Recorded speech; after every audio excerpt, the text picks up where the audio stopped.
Y'all know I wrote a book, right? It's called Buy a Game, and it's free. Click the link down there. You got it. DreAllDay.com. Today we're going to talk about breaking that addiction to fear. And I'm going to tell you 3 things that you can notice in yourself or in someone else that may show that you have an addiction to fear. And what you're going to do to break that addiction is you're going to do the exact opposite of these 3 things that I'm pointing out. So without further ado, let's get into it. I'm going to take some questions, and any context I need to give within, I'll talk about it, and I'll again take y'all questions at the end. So the first thing that first sign that you can know that you may be addicted to fear is this: when you're thinking about taking an action, or when you're about to take an action, or you're already taking an action, you start listening to and taking advice from people who have not taken that action successfully, and they're telling you why it's not going to work out. That is a fear addictive action, because what you're doing is listening to someone who, number 1, hasn't had the achievement that you are aiming to have, and number 2, is trying to give you advice on doing something that they have not achieved. And you already know they haven't achieved it, so why would you even be listening to that person? So if you do that, if you take the action of listening to someone who has not achieved the thing you are looking to achieve, you may be addicted to fear, because the reason that you're listening to them is because you're listening for them to give you all the reasons why it won't work out, why they didn't succeed, and why it might not be as easy as you think it is. All of those are giving you reasons to fear, reasons to not achieve the thing that you want to achieve. So when you want to achieve something, of course, common sense tells us that we want to listen to people who have already achieved that thing, right? Listen to the person who's already achieved it, the person who has already been successful, person who already has the accomplishments. But how many times in life have you or someone you know been taking an action, or thinking about taking an action, or started taking an action, and then what do? They go talk to somebody who has not achieved it. They go listen to somebody who did not get the success. They go get advice from somebody who has not done the thing that they want to do, and they take that advice. They heed their advice and then end up doing nothing because of that. How many people have you seen do that in life? That is one sign that you may be addicted to fear. So you're going to make sure you personally are not doing that thing. Here's the number 2 thing that shows that you may be addicted to fear. And this is one that happens a lot. And this is one that I get questions about a lot, almost every day. Actually, more than one time every day. Number 2 thing that shows you may be addicted to fear is this: when you are taking an action, you're in the midst of taking an action, you're thinking about it, you're considering it, you look to find out, or you ask someone, what does the average person do in this situation? If your question during an action, if your question when you're playing a sport, if your question when you are starting a business is, what does the average person achieve when they do this same action that I'm doing, you are addicted to fear. Why is that? Let me ask you a question. How many people watching this stream right now, all of you watching this stream, I want you to tell me by a show of hands if you would consider yourself to be average. If you are average, put your hands up. I want to know who all the average people are.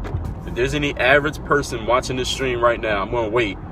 I'm going to wait and see if there are any average people watching this. I want to know. I want to know who the average people are. Are there any average people watching this stream right now? I'm not seeing any hands go up. All right, so if none of you are average, if you are not average, why would you care what the average person achieves?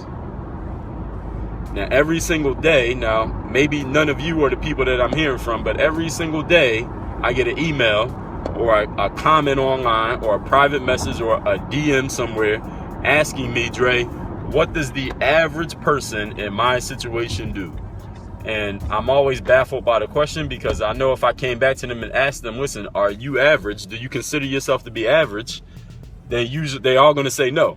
And you know what's funny? If you ask everybody in the world, are you average? They all going to say no, right? Most of them going to say no. But that's scientifically impossible, right? It's impossible for everybody to not be average, because the average, the average is the average. So if everybody thinks they're not average, then that makes everybody average. But the point of it is this: if you are not an average individual, if you don't consider yourself to be an average performer, an average thinker, an average achiever, an average person in terms of the way that you think, in terms of the way that you perform, why do you care what the average person is doing? It makes no sense. So if you're looking to find out what the average person is doing, you are addicted to fear. So what you need to do is extirpate that habit. Flush yourself, take a shower of that habit. Wash the funk of that habit off of you. Stop looking at what the average person is doing, unless you are aiming to be an average person. If you're aiming to be an average person, then you can be addicted to fear, because guess what? Most people, i.e. the average, are addicted to fear. This conversation is not for them. So those are the first two things. First one was, you're listening to people who have not achieved what you want to achieve, thusly seeding your mind with negativity and doubt and indecision, which is not going to help you achieve anything, right? Number two, you're looking to see what the average person does, which makes no sense whatsoever. Want to know what the average person does. So we're talking about, for those who just checked in, signs that you may be addicted to fear and how to break the fear addiction. And the number three thing that causes that is an indication, probably a very sure sign that you are addicted to fear, is this. When it is time to act, you are hesitating, you are hesitant, you are thinking, you are contemplating, you are unsure, you are not ready to take action, even though you have all the information. See, when you have all the information and you're not ready to make a decision, see, it's not necessarily that you must make a decision to do something, to commit to something. You could also make a decision to say, I'm not going to do something. But if you put yourself in a position where you're indecisive, you don't make a decision. When people who don't make decisions are addicted to fear, you know what their fear is? Their fear is of making the wrong decision. See, if you have a fear of making the wrong decision, which causes you to do nothing, which is what most people do, then you are addicted to fear. Make a decision. Doesn't mean that you have to do everything presented to you. Doesn't mean you have to act on every idea, every impulse. Doesn't mean you have to say yes to every request.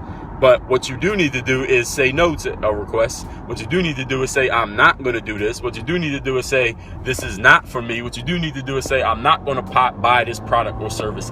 Make a decision. People who are unable to make decisions, they suffer from the disease of indecision at the moment of decision, are addicted to fear, because they are afraid of making a decision that may be wrong. They're afraid of doing something and being wrong, and they're afraid of not doing something and being wrong. So what they do is put off the decision until later, which is the wrong thing to do no matter what. So the number three thing is that you hesitate at the moment of truth, is what we would say. The moment of truth where you need to make a decision, you refuse to make a decision, or you choose to not make a decision, which is a decision in itself. So the three things that show that you may be addicted to fear, actually that you are addicted to fear. This is not a theory. This is a diagnosis, ladies and gentlemen. You're addicted to fear of, number one, you are listening to people who have not achieved what you aim to achieve and heeding their advice, which makes no sense, because it's planting a seed of indecision and doubt in your mind, which will not help you in any way, shape, or form. Number two thing that proves that you are addicted to fear is that you're looking at what the average person does as a source of information, which makes no sense since none of us are average, right? And number three, you hesitate at the moment of truth to make a decision. Indecision is a sign of fear. It doesn't matter if you make the wrong decision. This is the thing. Even if you make the wrong decision, it's better than making no decision. Make the wrong decision, and as soon as you find out you made a wrong decision, what do we usually do when we find out we made a wrong decision? We immediately take action to fix the wrong decision. If you're driving and you turn right, and then you find out you were supposed to have turned left, what's the first thing you do? You figure out a way so you can turn around and start going in the direction you were supposed to be going. So make a decision. If you make no decision, then you're still sitting at the light trying to decide what to do. Make a decision, commit to it, and then fix it if it turns out to be the wrong decision. So those are the three things that will prove that you may be addicted to fear, ladies and gentlemen. And for those who don't know me, my name's Dre Baldwin. Many know me as Dre all day. I'm the author of 7 books. I just published my 7th book. It's called Dre Philosophy Volume 0. You can get it at the link in my bio here on Periscope. I'm on Snapchat and Instagram at Dre Baldwin, Twitter at Dre All Day. My website's dreallday.com. Any of you got a question, just hit me on any one of those sites or email me directly. Coaching, consulting, speaking, inquiries. I'm looking to speak as many places as possible in 2016.